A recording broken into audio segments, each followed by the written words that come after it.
want you to ride. You get in here. Through the mail slot. I thought it would be best if I waited inside. See if I'm wanted for murder.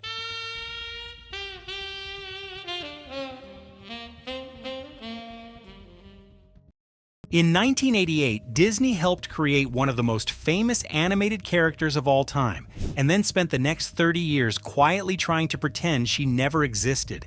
Jessica Rabbit wasn't just a side character in Who Framed Roger Rabbit, she became a cultural lightning rod almost overnight. She was too sexy for a family brand, too iconic to ignore, and too complicated for modern Disney to know what to do with. And here's the part most people miss. Disney didn't cancel her all at once. They slowly toned her down, covered her up, rewrote her, and eventually made her untouchable. By the end of this video, you'll understand why Disney is afraid of this character, what her quiet erasure says about modern branding, and why Jessica Rabbit may be the one Disney mistake they'll never undo. Let's start with something most people don't know. Who Framed Roger Rabbit wasn't just a hit, it was the second highest grossing movie of 1988, pulling in $351 million worldwide at a time when that kind of money could reshape a studio's entire future. This was Disney's comeback moment, the film that helped launch their late 80s and 90s renaissance. And at the center of it all was Jessica Rabbit, a character who was explicitly, deliberately designed as what the creators called the ultimate male fantasy. She wasn't an accident, she wasn't a side character who got out of hand, she was engineered from the ground up to be the most exaggerated, hypersexualized version of the classic film noir nightclub singer that animation had ever seen. Think about that for a second.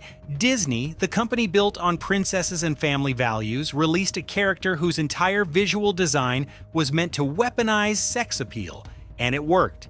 Jessica became an instant icon. She was on magazine covers, including a Playboy-inspired spread in November 1988. She was cosplayed before cosplay was even a mainstream term. She was everywhere. But here's where it gets interesting.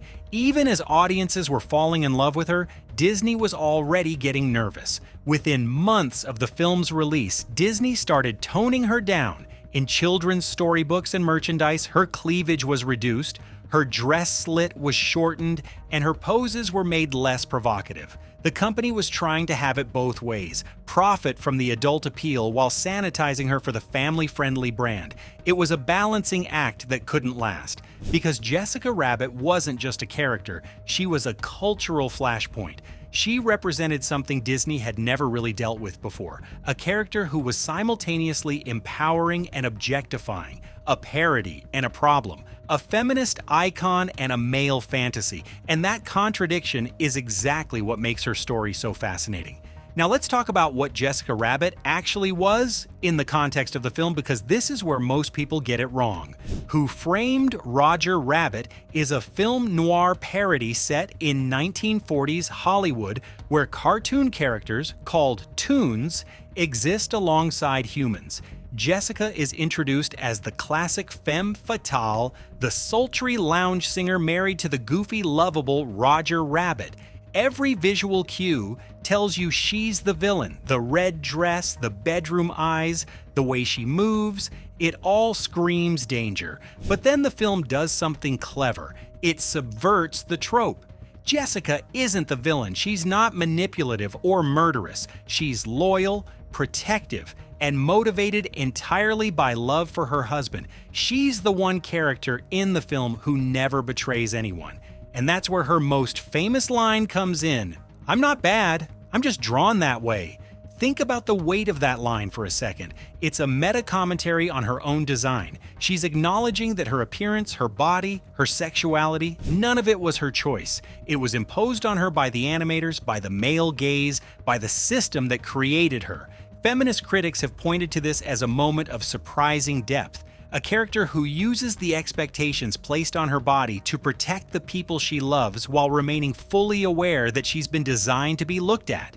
She's a parody of the femme fatale, who somehow becomes more than the parody. But here's the thing most people don't realize. Jessica Rabbit was always a tightrope walk. She was designed for adults, placed in a PG-rated movie, and marketed to families. The film itself was a Touchstone Pictures release, Disney's label for more mature content, but it still carried the Disney name in the public consciousness, and that created a problem. Because while adults could appreciate the noir parody and the subversive writing, kids just saw a cartoon character. They saw Jessica the same way they saw Ariel or Belle, and that made Disney very, very uncomfortable.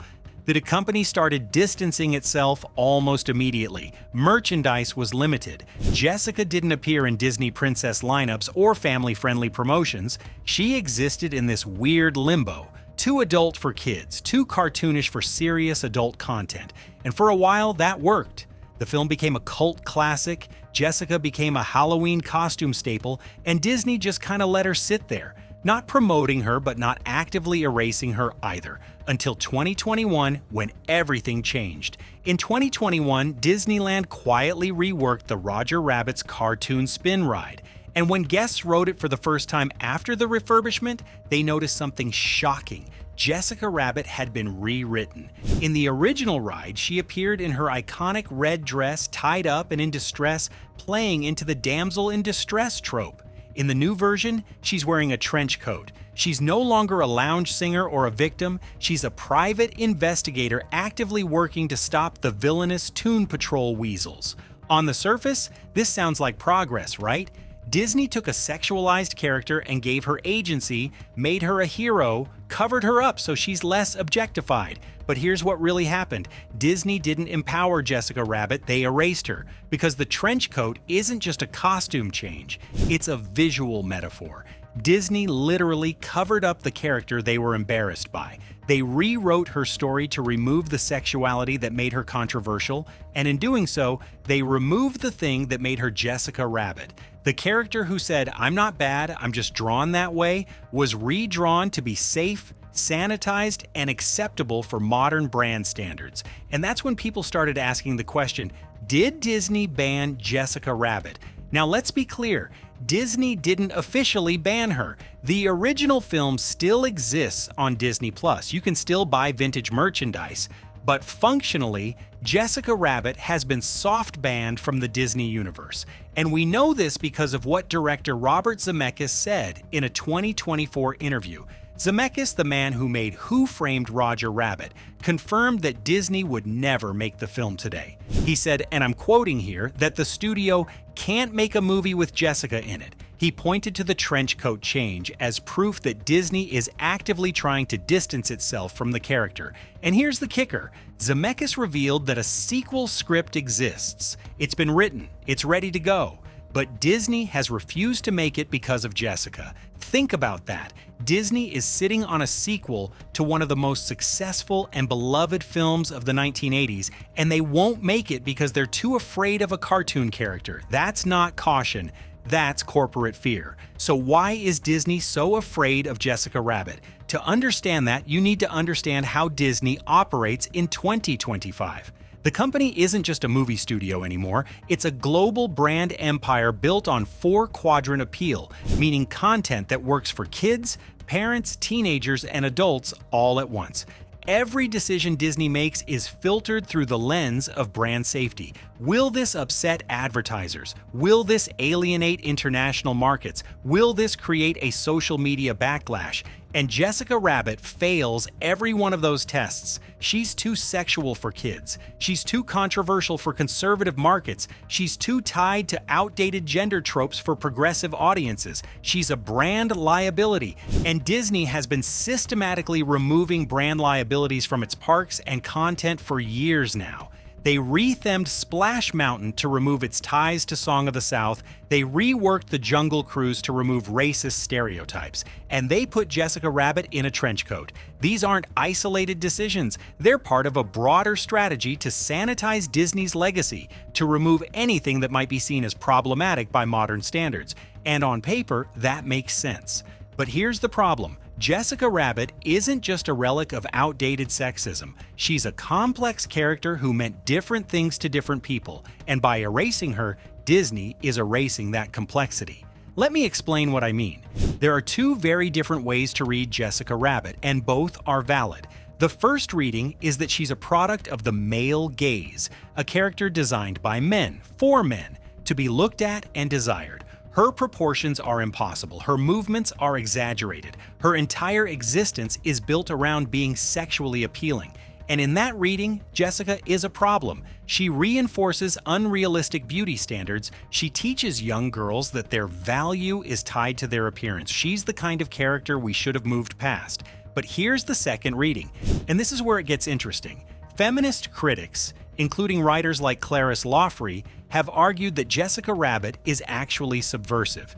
Yes, she's designed as a male fantasy, but she's written as a loyal, competent, self-aware woman who uses the system's expectations to her advantage. She's not a victim. She's not manipulated. She's in control. She chooses to stay with Roger not because she's trapped, but because she loves him. And that line, "I'm not bad, I'm just drawn that way," becomes a statement about agency. She's acknowledging that her body was designed to attract male attention, but her choices, her loyalty, her morality, those are hers. In this reading, Jessica is reclaiming sexualized imagery. She's a character who exists in a male-designed body but refuses to be defined by it, and that's empowering. So which reading is correct? Here's the thing, both are. Jessica Rabbit is simultaneously a product of sexist design and a character who subverts that design. She's a parody that still reinforces certain tropes. She's empowering and objectifying at the same time. And that's exactly why she's so controversial, because she doesn't fit neatly into our modern categories of good representation or bad representation. She's messy, she's complicated, and Disney doesn't do complicated anymore. The company wants clear heroes and clear villains. They want characters who can be easily marketed, easily explained, easily defended. And Jessica Rabbit is none of those things. So instead of grappling with that complexity, Disney just covered her up and moved on. But here's where the story takes another turn. In late 2025, something unexpected happened. Gary K. Wolfe, the author who created Roger and Jessica Rabbit in his original novel, used a U.S. copyright law provision to reclaim the rights to his characters. Under the Copyright Act, creators can terminate rights transfers after 35 years, and Wolfe did exactly that, which means that after 35 years of Disney controlling Roger and Jessica, the rights have reverted back to the original creator. And according to reports, Wolfe is already developing new projects. Now, we don't know what those projects are yet. We don't know if they'll be films, books, or something else entirely. But here's what we do know. For the first time in decades, Jessica Rabbit exists outside of Disney's control, and that opens up a fascinating possibility. What would a non-Disney Jessica Rabbit look like in 2025? Would she be reclaimed by adult audiences as a noir icon? Would she be reimagined for a more mature, streaming-era audience? Would she become a symbol of creative freedom outside the corporate machine? Or would she just fade away, a relic of a different era that no one really wants to revisit? We don't know yet. But the fact that the question is even being asked tells you something important. Jessica Rabbit's story isn't over. It's just moved outside the Disney vault. Now let's zoom out for a second and talk about what this all means. Because Jessica Rabbit's rise and fall isn't just about one character. It's about how we handle nostalgia, sexuality, and the media we loved as kids. A lot of people who grew up with Who Framed Roger Rabbit have complicated feelings about Jessica now. On one hand, she's a nostalgic icon, a character who represents a time when Disney took risks and made movies that felt a little dangerous. On the other hand, looking back at her design with adult eyes, it's hard not to see the male gaze at work. It's hard not to notice the impossible proportions, the way the camera lingers on her body, the way she's framed as a spectacle first and a character second, and that creates a tension. Do we celebrate Jessica as a bold, subversive character, or do we critique her as a product of outdated sexism? And here's my answer: we do both.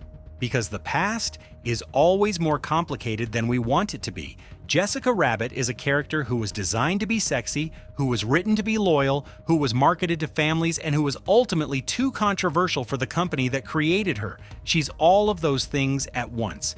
And instead of trying to flatten her into a simple narrative of empowerment or objectification, we should sit with that complexity. We should acknowledge that media from the past can be both influential and flawed, both nostalgic and uncomfortable. And we should ask ourselves, What does it say about us that Disney is so afraid of this character now? Because here's the real lesson of Jessica Rabbit's story. Disney's decision to cover her up, to rewrite her, to soft ban her from new projects, that's not about protecting kids. Kids today don't know who Jessica Rabbit is. This is about protecting the brand. It's about avoiding controversy, avoiding backlash, avoiding any conversation that might be messy or complicated. And in doing so, Disney is flattening its own history. They're taking a character who sparked debate, who meant different things to different people, who represented a moment when the company was willing to take risks, and they're erasing her. They're saying that the only characters worth celebrating are the ones who fit neatly into modern sensibilities. And that's a loss, not because Jessica Rabbit is perfect, but because she's interesting. She's a character worth arguing about, worth analyzing, worth revisiting with new perspectives. And by removing her from the conversation, Disney is removing the opportunity for that kind of cultural reflection. So here's where we are. Jessica Rabbit was created in 1988 as the ultimate male fantasy, became an instant icon, was quietly toned down by Disney for decades, was visually rewritten in 2021, was declared untouchable by her own director in 2024, and has now escaped Disney's control entirely as of 2025. She's a character who was too hot for Disney, too complicated for modern branding, and too iconic to fully disappear. And her story raises a question that goes way beyond one cartoon character. When we sanitize the past to fit modern values, what do we lose? Do we lose the ability to have complicated conversations about representation? Do we lose the texture and risk that made older media feel alive? Do we lose the chance to see how far we've come by comparing where we were? I don't have a perfect answer to that. But I do know this. Jessica Rabbit's rise and fall is a story about corporate fear, cultural change, and the characters we're no longer allowed to love in the way we used to. And whether you see her as empowering or objectifying, as subversive or problematic, her absence from modern Disney tells you everything you need to know about how the company views risk in 2025. They don't. If you want to dive deeper into how Disney has handled other controversial characters and content, check out the video I'll link at the end about the rides and films Disney has quietly erased from its parks. And let me know in the comments, do you think Disney made the right call covering up Jessica Rabbit, or did they erase a character who was more complex than they gave her credit for? What's your take on characters from the past who don't fit modern standards? I'm genuinely curious to hear your perspective. Thanks for watching, and I'll see you in the next one.